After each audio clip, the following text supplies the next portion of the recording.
This lesson explains a class that runs in threads. It starts running and its constructor is the main thread, and the constructor also spins off a separate thread.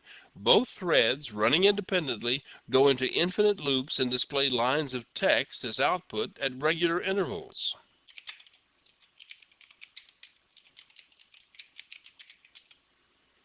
This is the simple thread class, which is going to be executed as two separate threads, so it implements the runnable interface.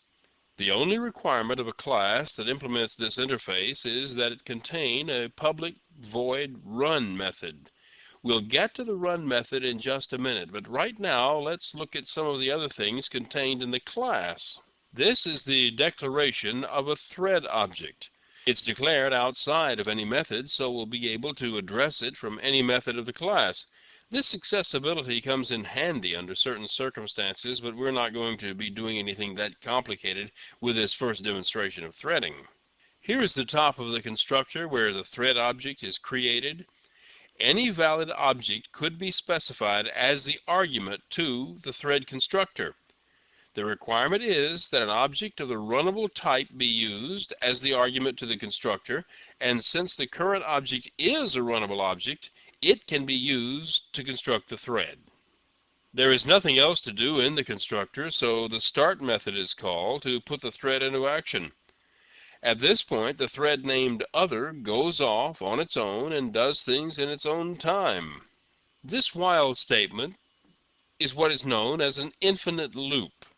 That is, once this while loop begins execution, it will continue to execute because true will always be true until the program is halted. At the top of the body of the loop, a line of text is output to the screen. Also, inside the body of the loop, a call is made to the sleep method of the thread class.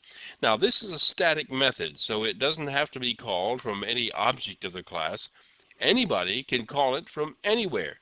It's just part of the thread class for convenience. It seemed to fit better there than anywhere else. All the call does is cause this particular thread to sleep for a full second before the method returns. In this example, the sleeping simulates the program going off to do something and coming back. The value 1000 is 1 second because the delay time is specified in microseconds. The call to the sleep method must be inside a try block because if something happens to terminate the sleep early, an exception will be thrown. Placing a call to sleep outside of a try block will cause the compiler to issue an error message. But anyway, the constructor will loop forever and output a line of text once a second. This is the run method that's called by the thread. As you can see, this method also has an infinite loop. And this infinite loop also outputs a line of text identifying itself.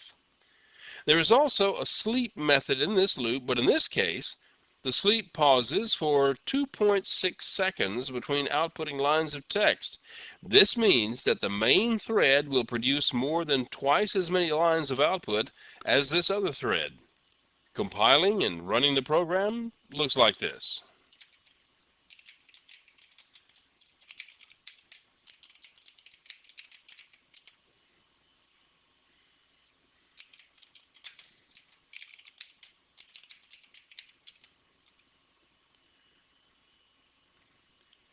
You can see from the text coming out at intervals that both threads are running separately.